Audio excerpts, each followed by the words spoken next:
हम लोग आज पढ़ने वाले हैं normal ECG and heart block. तो सबसे पहले हम लोग देखते हैं कि ईसीजी होता क्या है।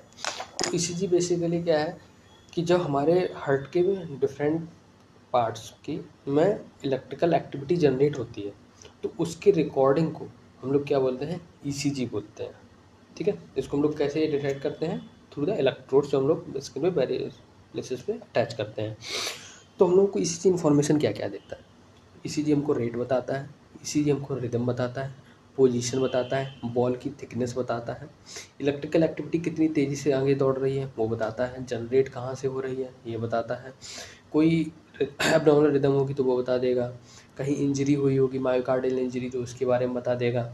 ठीक है, कोई इलेक्ट्रोलाइट एबनॉर्मलिटी होगी तो उसके बारे में बताए, जैसे कि हाइपरकैलेमिया, हाइपोकैलेमिया, इन सब के बारे में बता देगा। मायोकार्डियल इन्फार्क्शन में क्या क्या बताएगा कि H T elevation M I है कि non H T elevation M I है ये बता देगा। रिदम का क्या है, एट्रियल फिब्रिलेशन है या फ्लटर है, ये सब चीज़ें बता देगा। इसके बाद आते हैं हमारे कि हम लोग ये देखते हैं कि जो इलेक्ट्रिकल एक्टिविटी है वो जनरेट कहाँ से होती है और ट्रैवल कैसे करती है। तो सबसे पहले क्या होता है कि electrical activity pacemaker of the heart से जनरेट होती है, जैसे कि ऐसे नोट से जनरेट होती है। उसके बाद ये डिपोलराइज करती है, किसको, एट्रिया को डिपोलराइज करती है। फिर उसके बाद ये एवी नोड्स पे आती है, एवी नोड से वो बंडल ऑफ हिज में आएगी, बंडल ऑफ हिज से फिर left bundle branch and then right bundle branch, उसके बाद परकेंजे फाइबर्स, और उसके बाद कहाँ पे आ जाती है, मायोकार्डियम में आ जाती है। अब देखो इसमें क्या होता है कि जो तुम्हारा बंडल ऑफ हिज होगा, बंडल ऑफ हिज से ऊपर की जगह से अगर इलेक्ट्रिकल एक्टिविटी जनरेट हो रही है तो उसमें क्या होगा, नैरो क्यूआरएस कॉम्प्लेक्स होगा। अगर उससे नीचे अगर इलेक्ट्रिकल एक्टिविटी जनरेट हो रही है तो उससे वाइड क्यूआरएस कॉम्प्लेक्स जनरेट होगा। अब ये क्यूआरएस कॉम्प्लेक्स क्या है, नैरो वाइड, ये आगे चल के देखेंगे। अभी इसके लिए बस इतना याद कर। इसके बाद आता है स्टैंडर्ड लीड्स, लीड्स। लीड्स कितने प्रकार की होती हैं, लीड्स हमारी बेसिकली 3 प्रकार की होती हैं। पहली होती है बाइपोलर लीड्स, दूसरी होती है ऑगमेंटेड यूनिपोलर लीड्स, एक होती है चेस्ट लीड। स्टैंडर्ड लीड्स कौन कौन से होते हैं, तो लीड 1, लीड 2, लीड 3, 3 लीड्स होती हैं। लीड 1 कौन सी होती है, लीड 1 जो होती है वो राइट आर्म से शुरू होती है और लेफ्ट आर्म पे जाती है। लीड 2 राइट आर्म से left leg, lead 3 left arm से लेफ्ट लेग, ये होती है। तो अब हम लोग क्या करते हैं, हम लोग वही वेक्टर वाला जो हम लोग नीट यूजी में तैयारी करने के दौरान हम लोग बहुत प्रैक्टिस करते थे वेक्टर का, हर जगह वेक्टर लगाने की कोशिश करते थे, वही देखते हैं। तो लीड 1 का वेक्टर कहाँ से कहाँ बनेगा, लीड 1 का वेक्टर ये बनेगा, लीड 2 का वेक्टर ये बनेगा और लीड 3 का वेक्टर ये बनेगा। तो जब हम इन तीनों वेक्टर्स को आपस में जोड़ देते हैं तो क्या बनता है, एंथोवेंस इक्विलेटरल ट्रायंगल। ठीक है, एंथोवेंस इक्विलेटरल ट्रायंगल। एक होता है एंथोवेंस लॉ। एंथोवेंस लॉ क्या कहता है, एंथोवेंस लॉ कहता है कि lead 1 plus lead 3 equal to lead 2।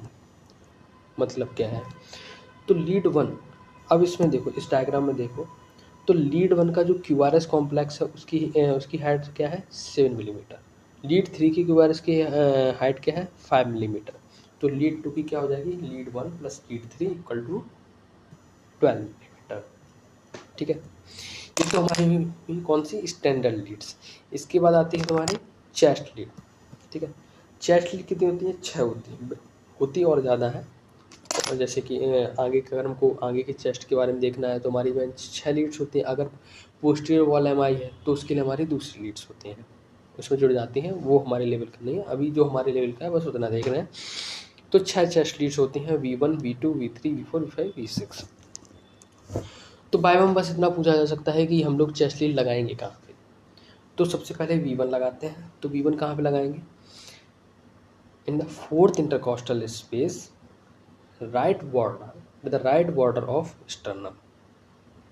ठीक है, जस्ट लेटरल। ठीक है, further place V1 at the very edge of the sternum. ऐसे ही V2 कहाँ लगाएंगे, 4th intercostal space, in 4th intercostal space at left border of sternum. V4 का पहले V4 लगाएंगे, V3 से पहले V4 लगाएंगे। कहाँ पे लगाते हैं, in mid clavicle line 5th intercostal space, और V3 कहाँ लगाते हैं, इन दोनों के बीच में। V5 कहाँ लगाएंगे, एंट्री एक्सिलरी लाइन में 5th इंटरकॉस्टल स्पेस। V6 कहाँ लगाएंगे, मिड एक्सिलरी लाइन में 5th इंटरकॉस्टल स्पेस। हम लोग काउंट कैसे करते हैं? तो सबसे पहले हम लोग एक्सटर्नल एंगल ऑफ लुइस निकालते हैं। एक्सटर्नल एंगल ऑफ लुइस जब पता चल जाता है उसके बाद हम लोग रिब्स और इंटरकॉस्टल स्पेस काउंट करते हुए आते हैं और फोर्थ इंटरकॉस्टल स्पेस में आ जाएंगे। ठीक है, यहाँ तक क्लियर? ओके, अब आगे बढ़ते हैं। एंथोवेंस ट्रायंगल मैंने बता दिया, गोल्डबर्ग ट्रायंगल अभी अपने का नहीं है। चेस्ट लीड की बात कर ली हमने बाइपोलर लीड्स के बारे में बात कर ली। ठीक है, अब आता है हमारा ऑगमेंटेड लीड्स। तो ऑगमेंटेड लीड्स कितने कौन कौन सी होती हैं? ऑगमेंटेड लीड्स हमारी 3 होती हैं, ABR, ABL एंड ABF। इसके बारे में क्या जानना है? इसके बारे में ज़्यादा नहीं बात करेंगे, जो इम्पोर्टेंट है वही बात करेंगे। जो ABL होती है, जो ABL होती है वो किसके परपेंडिकुलर होती है? ABL is perpendicular to lead 2। जो ABL होती है वो लीड 2 के परपेंडिकुलर होती है। जो ABF होती है वो लीड 1 के परपेंडिकुलर होती है, और जो ABR होती है वो लीड 3 के परपेंडिकुलर होती है। ठीक है, ये 3 लीड्स होती हैं। अब टोटल इन सभी लीड्स मतलब V1, V2, V3 और 3 जो ऑगमेंटेड यूनिपोलर लीड्स होती हैं ABL, ABR, ABF, इन 6 लीड्स से हम लोग एक्सेस देखते हैं कि जो हार्ट की जो एक्टिविटी है उसकी एक्सेस क्या है। ठीक है, एक्सेस में हेल्प करता है। तो सबसे पहली बात तो हमको इतनी लीड्स की ज़रूरत क्यों पड़ रही है? इसकी ज़रूरत पड़ेगी जैसे कि मान लो आपको कोई शेप दिया गया है, तो शेप के बारे में हमको पूछा गया कि शेप ये सही है कि नहीं, तो हम लोग क्या करते हैं, चारों तरफ से देखते हैं। वैसे ही हार्ट सभी जगह से सही है कि नहीं है, तो इसके लिए हमको मल्टीपल लीड्स की ज़रूरत पड़ती है। तो जब हम 12 लीड्स को एक साथ रखते हैं तो हमको क्या क्या बताता है?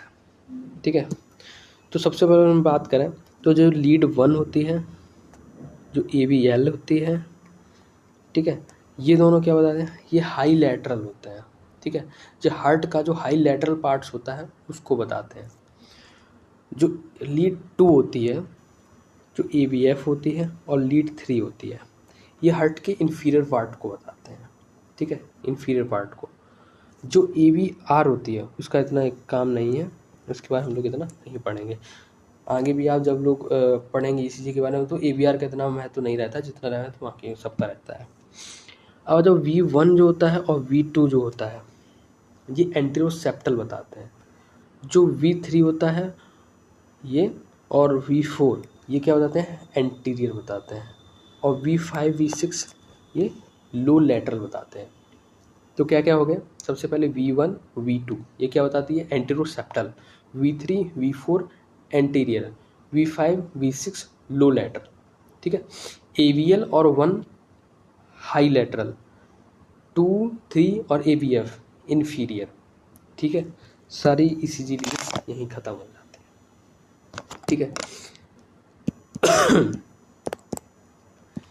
इसके बाद आता है ECG ग्रिड। अब ECG ग्रिड में क्या होता है? ECG ग्रिड में एक बड़े बॉक्स, कुछ बड़े बॉक्स होते हैं, कुछ छोटे बॉक्स होते हैं। तो अब क्या किया जाए? तो हम लोग देखेंगे कि जैसे कि अगर हमने एक बॉक्स को जूम किया तो क्या ये बड़ा बॉक्स होता है और उसके अंदर छोटे छोटे छोटे मल्टीपल स्मॉल बॉक्स होते हैं। तो बड़ा बॉक्स क्या है? बड़े बॉक्स की लंबाई होती है 5 मिलीमीटर, जो कि 200 मिलीसेकेंड के बराबर होती है। और जो छोटा बॉक्स होता है, छोटा बॉक्स कितना होगा? 1 मिलीमीटर का होता है और जिसकी जो 40 मिलीसेकेंड के बराबर होता है, या 0.4 सेकेंड के बराबर होता है। यह बात करें 1 मिलीमीटर किसके बराबर है? 0.1 मिली वोल्ट के बराबर होता है। ठीक है, बस इसमें इतना ही जानना है। ठीक है, जो लार्ज बॉक्स होता है वो कितना तुम्हारा 200 मिली सेकेंड बता ही दिया है। जो स्मॉल स्क्वायर होता है वो 40 मिली सेकेंड के बराबर होता है। खत्म। अब देखो हम लोगों को नॉर्मल ECG में क्या क्या देखना है। तो नॉर्मल ECG हम लोगों को देखना है P wave, QRS, PR segment, T wave, U wave, ST segment. ST में मोस्ट इंपॉर्टेंट पार्ट इसमें जो पूरे उसमें होता है, क्या क्या इंपॉर्टेंट है? एक QRS कॉम्प्लेक्स इंपॉर्टेंट है, एक ST सेगमेंट इंपॉर्टेंट है, एक T वेव इंपॉर्टेंट है। ये 3 तो बिल्कुल आनी ही आनी चाहिए। ठीक है, अब देख लेते हैं। सबसे पहले हम लोग देखते हैं QRS कॉम्प्लेक्स। ठीक है, QRS कॉम्प्लेक्स क्या बताता है? तो जो QRS कॉम्प्लेक्स बताता है, QRS कॉम्प्लेक्स किसे यहाँ पे Q होता है, फिर आर, फिर एस। तो क्यू आर एस कॉम्प्लेक्स क्या बताता है? क्यू आर एस कॉम्प्लेक्स हमारा ये बताता है कि सिंक्रोनाइज वेंट्रिकुलर डिपोलराइजेशन, मतलब कि वेंट्रिकुलर का डिपोलराइजेशन हो रहा है, ये हमारा क्यू आर एस कॉम्प्लेक्स बताता है। इसकी ड्यूरेशन क्या होती है? 2 to 2.5 स्मॉल बॉक्सेस में ले लो, या यही 2 to 2.5 स्मॉल बॉक्स, या 0.1 सेकेंड या 100 मिली सेकेंड, इतना होता है। बाइट कब कहेंगे? जब 0.12 मिली सेकेंड से अगर ज़्यादा है तो उसको हम लोग wide Q R S complex बोलते हैं। ठीक है, इसके बाद हम लोग देखते हैं, हमने wide Q R S complex की बात कर ली। इसके बाद आता है हमारा पी वेव। पी वेव कितना होता है? पी वेव जो होता है हम लोग याद रखेंगे 2.5 रूल। 2.5 रूल क्या है? 2.5 जो होता है इसकी हाइट होती है, जो इसकी हाइट है वो 2.5 की होगी, जो इसकी विड्थ होती है वो 2.5 मिलीमीटर, दोनों 2.5 मिलीमीटर 2.5 मिलीमीटर, मतलब 2.5 मिलीमीटर 2.5 सेकेंड की होती है। ठीक है, हाइट और विड्थ 2.5 मिलीमीटर की होती है। स्मूथ होती है, राउंडेड होती है। ठीक है, और कब जनरेट होती है? जब ऐसी नोड तुम्हारा डिपोलराइज होता है। ठीक है, इसके बाद आता है P R segment. P R segment क्या होता है? पी आर सेगमेंट क्या बताता है? पी आर सेगमेंट ये बताता है कि ए बी, उससे हमारे एट्रिया से ए बी नोड, जो हमारा एट्रिया होता है और उससे ए बी नोड में पहुंचने की जो टाइमिंग होती है वो तुम्हारे क्या बताता है? पी आर सेगमेंट बताता है। ठीक है, इसको हम लोग पी आर सेगमेंट बोलते हैं। पी आर इंटरवल क्या होता है? P wave plus P R segment, इसको हम लोग पी आर इंटरवल बोलते हैं। ये कितना होता है? 0.12 to 0.2 सेकेंड। ठीक है, 0.12 to 0.2 सेकेंड होता है। ठीक है, अगर ये प्रोलॉन्ग हो रहा है तो मतलब कि ब्लॉक हो रहा है। ठीक है, डिफेक्ट या ब्लॉक हो रहा है रेगुलर पाथवे में। अगर शॉर्ट हो रहा है मतलब कि कोई और पाथवे बन रहा है जो इसको ड्यूरेशन को कम कर दे रहा है। ठीक है, तुम्हारा क्यू आर एस हो गया। एक्सेस कैसे निकालेंगे? एक्सेस अभी तुम्हारे लेवल का है नहीं, तो एक्सेस बस जान लो कि एक्सेस क्या निकालते हैं। एक्सेस में हम लोग क्या करते हैं कि जो कोई भी ईसीजी होता है, ईसीजी हम लोग लीड्स देखते हैं और उसमें देखते हैं कि मैक्सिमम जो वेक्टर बन रहा है वो किस तरफ बन रहा है, जो लीड्स का।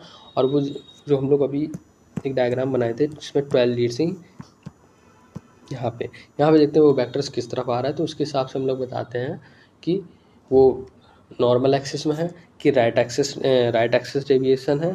राइट एक्सिस डेविएशन इस तरह होता है और लेफ्ट एक्सिस डेविएशन इस तरह होता है। ठीक है, ये राइट वर्ड एक्सिस होता है, ये लेफ्ट वर्ड एक्सिस होता है। ये बात की चीज़ें हैं। ठीक है, अभी फर्स्ट ईयर के लेवल पे इतना ही है। इसके बाद आता है तुम्हारा क्यूटी इंटरवल।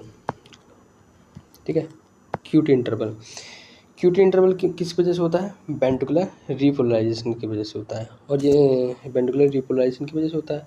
अब ये इसकी शुरुआत क्या होती है? क्यू आर कॉम्प्लेक्स, यहाँ से शुरुआत हो जाती है क्यू आर कॉम्प्लेक्स से लेके टी वेव की तरफ। ठीक है, तो इसमें क्या कहा जाता है? क्यू आर एस कॉम्प्लेक्स आ जाएगा, एस टी सिगमेंट आ जाएगा और टी वेव आ जाएगी। ठीक है, ये तुम्हारा क्यूटी इंटरवल हो गया। फीमेल्स में 0.44 सेकेंड का होता है, मेल्स में 0.42 सेकेंड का होता है। प्रोलॉन्ग किसे कहते हैं? 0.48 सेकेंड को प्रोलॉन्ग कहते हैं। ठीक है, ये सारा मैंने बता दिया। ठीक है, इंटरवल क्या होते हैं? इंटरवल जो होता है जिसमें कि हमारा वेव और कॉम्प्लेक्स दोनों आते हैं। सेगमेंट क्या होता है? वो केवल वेव्स के बीच का एरिया होता है। जैसे एस टी सेगमेंट क्या है? एस टी सेगमेंट दो वेव्स के बीच का एरिया है। और अगर हम इंटरवल की, जैसे कि तुम्हारा अभी हम लोग बात की थी क्यूटी इंटरवल। क्यूटी इंटरवल में तुम्हारा क्या आ रहा था? पूरा क्यू वेव आ रही थी, एस टी सेगमेंट आ रहा था और टी वेव आ रही थी। ठीक है, कितनी चीज़ें आ रही थी। अब हम लोग बात करने जा रहे थे हार्ट ब्लॉक के बारे में। ठीक है, तो अब हार्ट ब्लॉक में क्या होता है? हार्ट ब्लॉक में तुम्हारे हम लोग मेनली दो चीज़ें पढ़ेंगे। ठीक है, दो चीज़ें कौन कौन सी पढ़ेंगे? एक साइनस अरेस्ट पढ़ेंगे। ठीक है, एक ए बी नोडल ब्लॉक पढ़ेंगे। ठीक है, ए बी नोडल ब्लॉक। अब ए बी नोडल ब्लॉक में भी तुम्हारे कई टाइप्स के होते हैं। ठीक है, ए बी नोडल ब्लॉक में क्या होता है? तुम्हारे first degree block, second degree block और थर्ड डिग्री, मतलब कि कंप्लीट ब्लॉक। ऐसे डिवाइड कर लो, complete block, incomplete block. Incomplete block में first degree block, second degree block. ठीक है, सेकेंड डिग्री ब्लॉक में भी तुम्हारे दो टाइप्स के होते हैं, मॉबिट्स टाइप 1, मॉबिट्स टाइप 2। ठीक है, ये हो गया। तो हमने हार्ट ब्लॉक को दो भागों में बांटा, साइनस और साइनस अरेस्ट और एवी ब्लॉक। एवी ब्लॉक को हमने दो भागों में बांटा। किसमें? एक हो गया incomplete block, complete block. Incomplete block तुम्हारा दो प्रकार का हो गया, प्राइमरी सेकेंडरी। कंप्लीट ब्लॉक अलग बिल्कुल, कंप्लीट ब्लॉक है। और जो सेकेंडरी ब्लॉक है वो दो प्रकार में बांटा, मोबिट्स टाइप 1, मोबिट्स टाइप 2। इसके बाद साइनस अरेस्ट में क्या होता है? साइनस अरेस्ट में क्या होता है कि नॉर्मल एक्टिविटी चल रही होती, अचानक से क्या होता है कि जो जब हम लोग बात किए थे ऐसे नोड जब एक्टिविटी जनरेट करेगा तो क्या बनेगा? पी वेव बनेगी। ठीक है, पी वेव बनेगी। ठीक है, तो उसके बाद क्या होता है? नॉर्मल एक्टिविटी चल रही होती है और उसके बाद क्या होता है कि जो ऐसे नोड होता है वो इलेक्ट्रिकल एक्टिविटी जनरेट करना बंद कर देता है। जब इलेक्ट्रिकल एक्टिविटी जनरेट करना बंद कर देगा तो क्या होगा? पी वेव नहीं बनेगी। पी वेव नहीं बनेगी तो आगे एक्टिविटी नहीं जाएगी, तो उसके बाद क्या होता है? नहीं आएगी। तो कुछ समय बाद क्या होता है? कुछ समय बाद ये होता है कि जो हमारा हार्ट होता है वो अडेप्ट कर लेता है सिचुएशन को, और उसके वेंट्रिकल्स होते हैं वहाँ से इलेक्ट्रिकल एक्टिविटी जनरेट होने लगती है। मतलब कि ऐसे नोड्स के अलावा कहाँ से? एबी नोड से जनरेट हो सकती है, बंडल ऑफ से जनरेट हो सकती है, लेफ्ट मतलब बंडल ब्रांच से जनरेट हो सकती है, परकंजी फाइबर से जनरेट हो सकती है, इन सब से जनरेट हो सकती है। तो अब इनसे जनरेट होगी तो ड्यूरेशन ज़्यादा होगा। क्यों? क्योंकि हम लोग जो सबसे ज़्यादा जो स्पीड होती है वो किसकी होती है? ऐसे नोड की होती है। उसके बाद धीरे धीरे सबकी कम होती चली जाती है। तो उससे क्या होगा कि जो तुम्हारा रेट होगा, ठीक है, रेट कम हो जाएगा। अब हम लोग रेट कैसे निकालते हैं? रेट का जो फॉर्मूला होता है वो क्या है? 1500 बटे नंबर ऑफ स्मॉल बॉक्स। ठीक है, नंबर 1500 बटे upon number of small box, ये रेट होता है। ठीक है, या 300 बटे नंबर ऑफ लार्ज बॉक्स, ये हमारा क्या हुआ? रेट का। रिदम का हम सिंपली कैसे देखते हैं? हम लोग QRS देखते हैं कितने बॉक्स के बाद आ रहा है। जैसे 1 2 3 है और साढ़े तीन लगभग, ऐसे ही 1 2 3 3.5 के लगभग बाद आएगा, तो ये तुम्हारा रिदम होगा। रिदम देखते हैं कि रेगुलर रिदम है कि इर्रेगुलर रिदम है, ये सब लोग देखते हैं। ठीक है, अभी आगे इसको और कंटिन्यू करेंगे। ठीक है, अब इस बारे में देखो, नॉर्मल ECG चल रहा था, P QRS T, P QRS T गायब। ठीक है, पी QRS टी गायब। ठीक है, ऐसे ही इधर आओ, पी QRS टी और यहाँ गायब। ठीक है, फिर उसके बाद पी QRS टी गायब। ठीक है, तो ये क्या है? Sinus arrest. अचानक से अरेस्ट हो जा रहा है।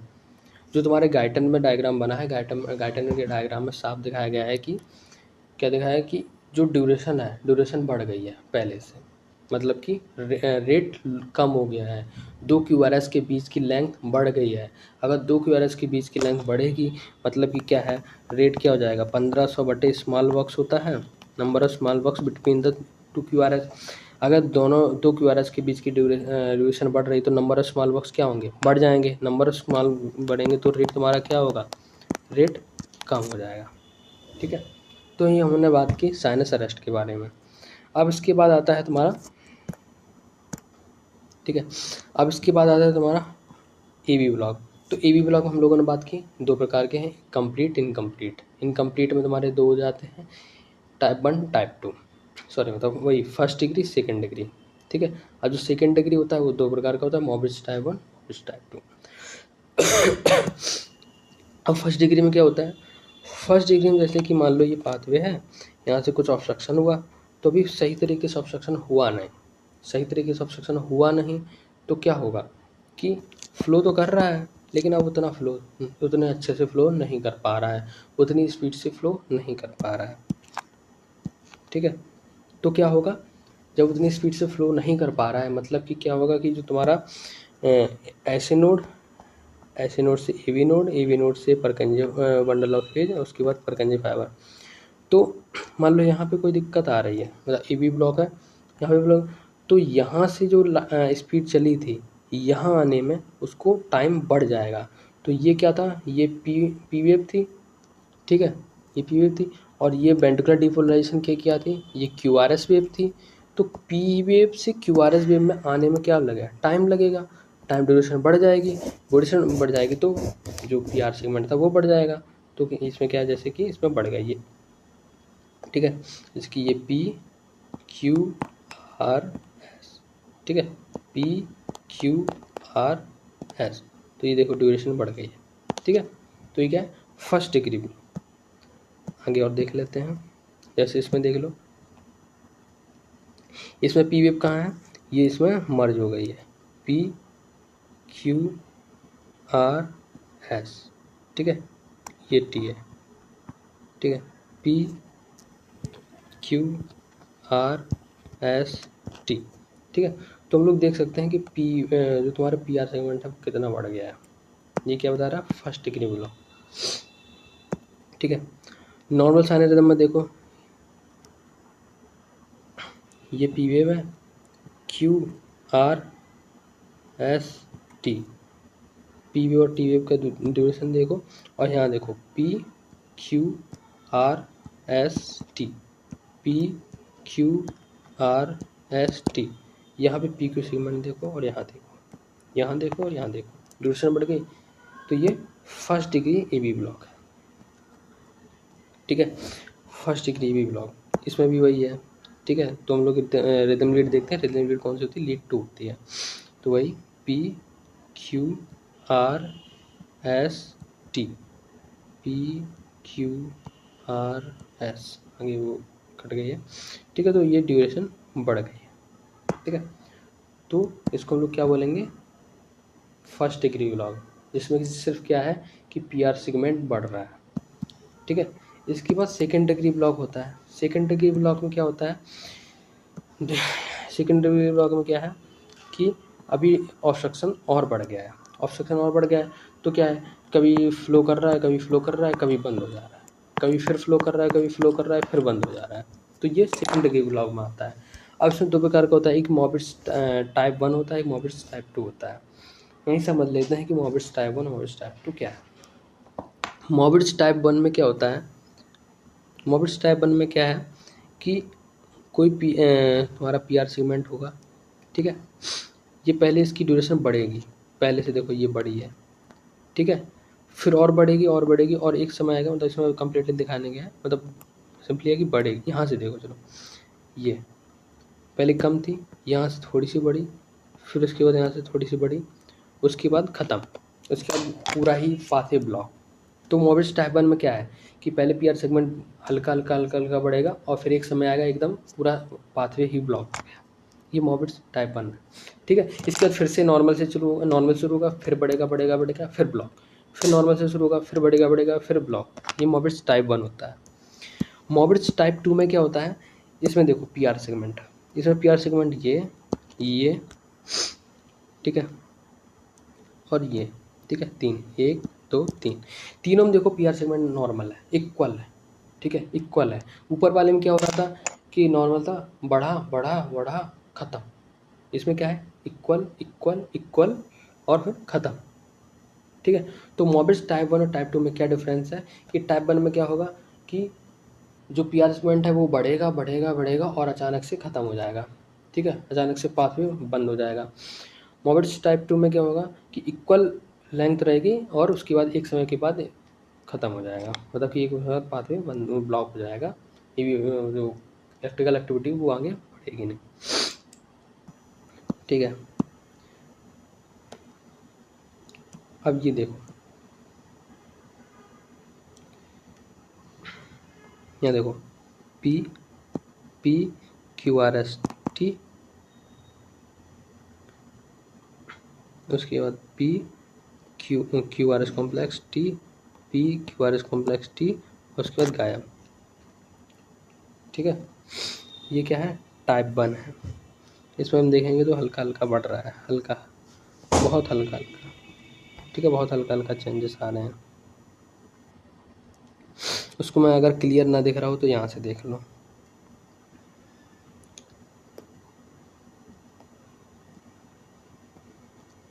ठीक है। पहले क्या ड्यूरेशन बढ़ी बढ़ी बढ़ी, फिर गायब। तो ये क्या हो गया, मोबिट्स टाइप 1। इसमें भी देखो मोबिट्स टाइप 1, फिर इसमें देखो अब इसमें देखो, इसमें क्या है, ऊपर वाले में क्या है, नीचे वाले में, ऊपर वाले में क्या है कि ड्यूरेशन बढ़ रही है उसके बाद ख़त्म हो जा रही है। नीचे वाले में क्या है, इक्वल है ख़त्म हो जा रही है। ये मोबिट्स टाइप 2 है। ठीक है, 2:1 ब्लॉक का मतलब क्या है कि दो क्यूआरएस कॉम्प्लेक्स आएंगे उसके बाद ब्लॉक हो जाएगा। ठीक है, ये अलग अलग टाइप्स होते हैं, ये मत पढ़ो। ठीक है, 2:1 3:1 जो भी है, इसमें क्या होता है कि ये है कि दो क्यूआरएस कॉम्प्लेक्स के बाद ब्लॉक आएगा, 3 क्यूआरएस, 3:1 क्या है कि 3 क्यूआरएस कॉम्प्लेक्स के बाद ब्लॉक आएगा, 4:1 4 क्यूआरएस कॉम्प्लेक्स के बाद ब्लॉक आएगा, इस तरीके से। ठीक है, इसके बाद सेकेंडरी मोबिट्स टाइप 2 की हमने बात कर ली। वहीं पे कि क्यूआरएस जो पीआर सेगमेंट होगा वो इक्वल रहेगा, फिर उसके बाद ब्लॉक आ जाएगा पीआर सेगमेंट। ठीक है, पीआर सेगमेंट इक्वल रहेगा, फिर उसके बाद ब्लॉक आ जाएगा, पीआर सेगमेंट इक्वल रहेगा, फिर ब्लॉक आ जाएगा। ये हमने मोबिट्स टाइप 2 में बात कर ली। फिर इसके बाद आता है complete heart block. Complete heart block में क्या होता है कि जो तुम्हारा हार्ट है, ठीक है,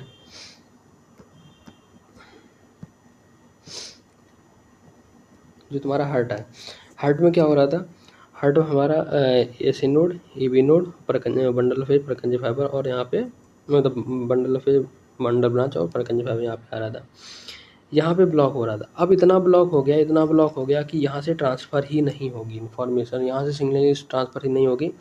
तो एसी नोड अपना अलग जनरेट कर रहा है, ईबी नोड या बंडल ऑफ एज अपना अलग जनरेट कर रहा है, तो दोनों अपने अलग चल रहे हैं, किसी को किसी से नहीं मतलब। ये अपने में मस्त है, ये अपने में मस्त है। तो पी वेव और क्यूआरएस कॉम्प्लेक्स को आपस में कोई मतलब नहीं।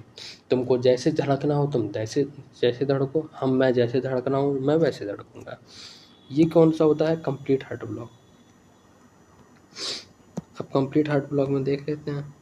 ठीक है, तो देखो इसमें पी वेव, ठीक है, P wave P wave P wave, इसमें पी वेव मर्ज हो गई है, पी वेव। ठीक है, इसके बाद क्यूआरएस, क्योंकि हमने क्या बात की थी कि जैसे जैसे आगे से इसमें वो सिग्नलिंग जनरेट होगी उतनी ही ड्यूरेशन बढ़ती जाएगी। तो क्यूआरएस का देखो ड्यूरेशन, क्यूआरएस का रेट, ठीक है, 1500 बटे स्मॉल बॉक्स। ठीक है, और जो तुम्हारा इसका देख लो रेट बढ़ा हुआ है, दोनों किसी को एक दूसरे से मतलब नहीं है, दोनों अपने रेट पे धड़क रहे हैं। ठीक है, और देख लेते हैं पी वेव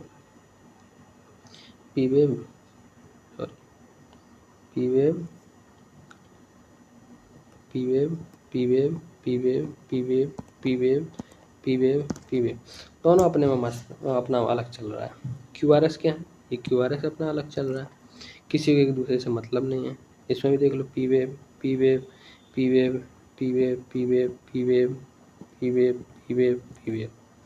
ठीक है, अपना और क्यूआरएस अपना अलग मस्ती में, कोई मतलब नहीं। ठीक है, तो ये क्या है, complete heart block. Heart block हमने दो प्रकार के पढ़े, एक साइनस ब्लॉक, साइनस अरेस्ट, एक ईवी ब्लॉक। जो ईवी ब्लॉक होता है वो दो प्रकार का होता है, एक कंप्लीट हार्ट ब्लॉक, एक incomplete heart block. Complete heart block में क्या होता है, किसी को किसी से मतलब नहीं रहता, पी ब्लॉक अपना पी वेव अपनी अलग चल रही होती है, क्यूआरएस अपनी अलग चल रही होती है। इनकम्प्लीट में तुम्हारे दो प्रकार का होता है, एक तो फर्स्ट डिग्री हार्ट ब्लॉक, एक second degree heart block. First degree heart block में क्या होता है कि बस एक जो तुम्हारा पीआर सेगमेंट होता है उसकी ड्यूरेशन इंक्रीज होती है, बस और कुछ नहीं होता है। जो सेकेंड डिग्री हार्ट ब्लॉक होता है वो तुम्हारा दो प्रकार का होता है, मोबिट्स टाइप 1, मोबिट्स टाइप 2। जो मोबिट्स टाइप 1 होता है, इसमें क्या होता है कि जो पीआर सेगमेंट होता है वो ड्यूरेशन बढ़ती जाती है। एक समय बाद क्या होता है कि पीवीएफ तो आती है पर क्यूआरएस गायब हो जाता है। ठीक है, जो मोबिट्स टाइप 2 होता है इसमें क्या होता है कि जो पीआर सेगमेंट होता है उसकी ड्यूरेशन सभी में सेम रहती है और एक समय बाद ख़त्म हो जाती है। अब इसमें हम लोग अलग अलग पढ़ते हैं, 2:1, 3:1, 4:1, वो सब अलग। क्या होता है कि कुछ दो क्यूआरएस के बाद एक ब्लॉक आएगा, 3 क्यूआरएस के बाद एक ब्लॉक आएगा, 4 क्यूआरएस के बाद ब्लॉक आएगा। तो ये उसके ब्लॉकेज पे डिपेंड करता है। तो आज के लिए इतना ही, थैंक यू।